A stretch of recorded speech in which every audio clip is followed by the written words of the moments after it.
Eh bien, salut les amis et bienvenue dans cette deuxième partie de la formation qui est la manipulation de la fonction. Dans cette partie, nous allons voir ce qu'est la fonction. Eh bien, en toute franchise, la fonction, c'est une série d'instructions. C'est en quelque sorte comme, comment dire, comme un algorithme. Ça permet d'arriver à un résultat. Eh bien, sans plus tarder, on va directement passer au codage. Et voilà, comme d'habitude, j'utilise VS. Alors, pour cela, je vous ai créé le fichier, le dossier en avance. Bon, manipuler le DOM, je suis là-dedans.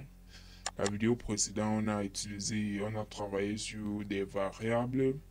Alors, si vous voulez le code source, cliquez juste sur le lien qui est en dessous de la vidéo pour accéder directement à mon site qui est OneSchool. Et je précise, le code est totalement gratuit. Et bien voilà, pour aujourd'hui, on va travailler sur les fonctions. Là, comme vous constatez, le fichier est vide. Le dossier est vide, pardon. Le dossier est vide.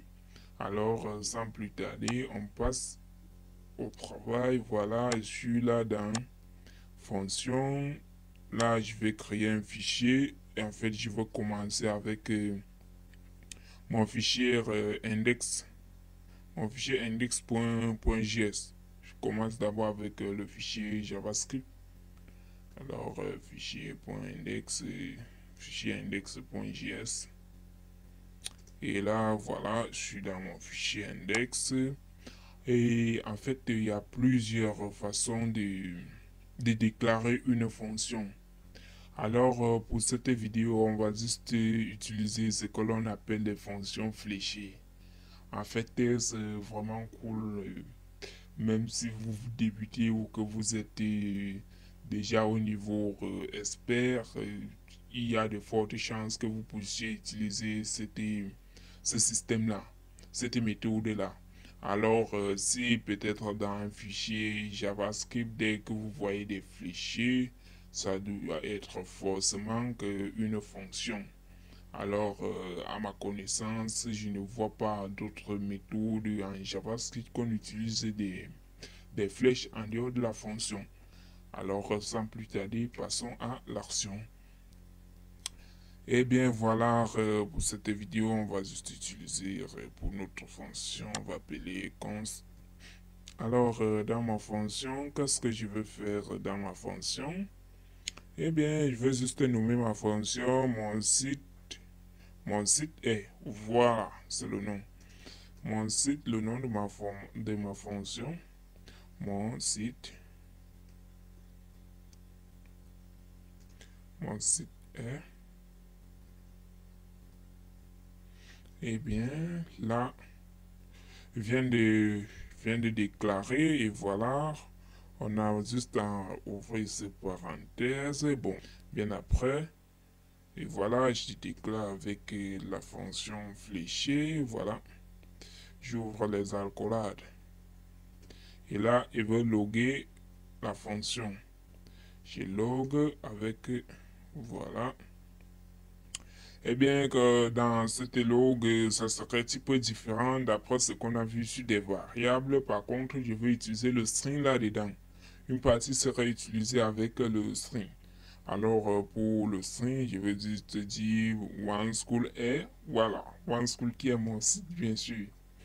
Faudrait pas confondre, là, c'est le nom de mon site web, de ma plateforme en fait. OneSchool est. Bon, je vais juste mettre OneSchool est. Eh bien, OneSchool est, point deux points. Et je vais juste concaténer, là, pour concaténer, bon.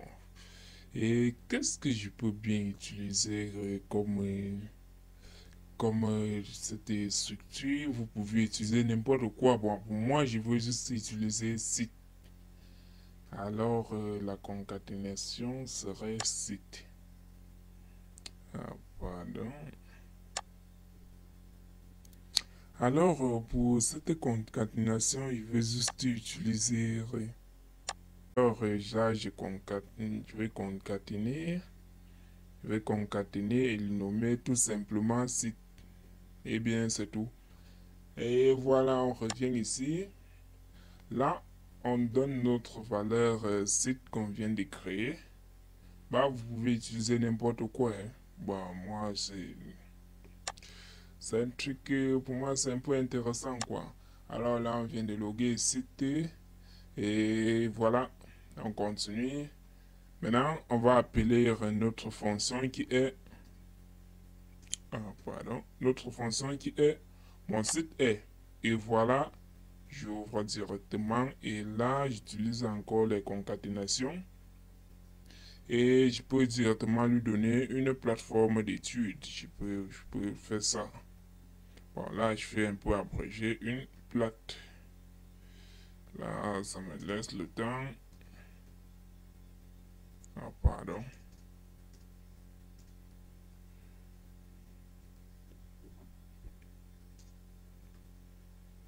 Une plate, une plate d'études.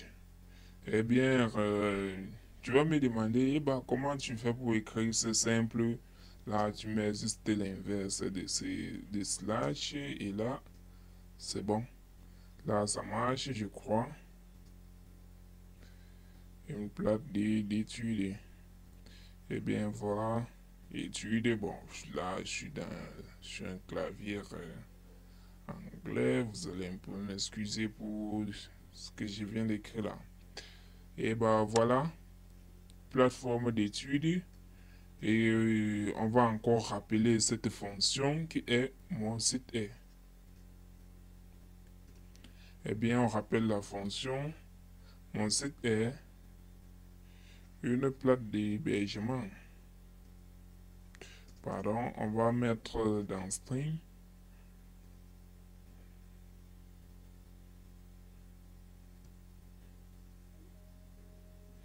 une plate